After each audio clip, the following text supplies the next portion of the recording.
Have you ever noticed something strange? Some people seem to have everything: a good job, a comfortable home, friends, money, yet they remain deeply unhappy. Meanwhile, others have far less and somehow find joy in ordinary moments. So, what creates the difference? Why do some people spend their entire lives chasing happiness, only to never find it? The answer is more unsettling than most people realize, because the greatest obstacle to happiness is often the search for happiness itself. The endless chase. Most people believe happiness exists somewhere in the future. They tell themselves, I'll be happy when I get that promotion. I'll be happy when I earn more money. I'll be happy when I find the right partner. I'll be happy when my life finally comes together. And so they run, day after day, year after year, always moving towards some imaginary destination. But when they finally reach it, the feeling fades, the excitement disappears, and a new target appears on the horizon. Psychologists call this the hedonic treadmill. No matter how much we gain, we quickly adapt. What once felt extraordinary becomes normal, and the cycle begins again. The trap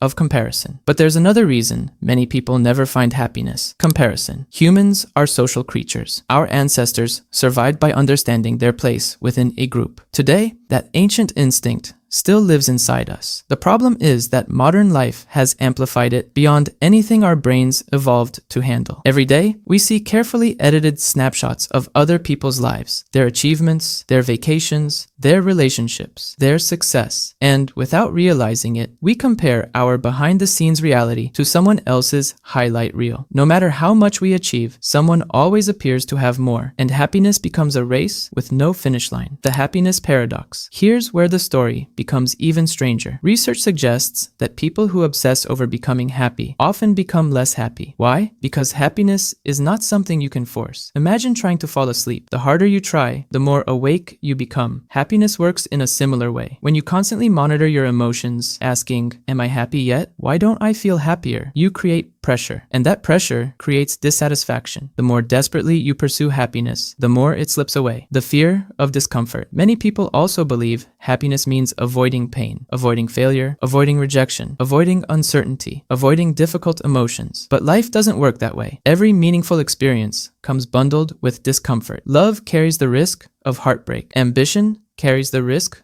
of failure. Growth requires uncertainty. Yet some people spend years constructing a life designed to eliminate discomfort. And in doing so, they accidentally eliminate growth, meaning, and fulfillment. They become comfortable, but not happy. The missing ingredient. The psychologist Viktor Frankl noticed something remarkable while surviving unimaginable hardship. Those who endured suffering most successfully were not necessarily the happiest. They were the ones who found meaning. This reveals a profound truth. Humans don't simply need pleasure. They need purpose, a reason to wake up, a challenge worth pursuing, a life that feels significant. Without meaning, even comfort becomes empty, and no amount of pleasure can fill that void. The conclusion. Perhaps happiness was never meant to be a destination. Perhaps it was never something to chase. Maybe happiness is what appears when your attention shifts elsewhere, toward growth, toward connection, toward purpose, toward living fully, even when life is imperfect. Because the people who never find happiness are often the ones searching for it everywhere. And the people who find it usually discover it while pursuing something deeper, something more meaningful, something beyond happiness itself. And maybe that's the real secret.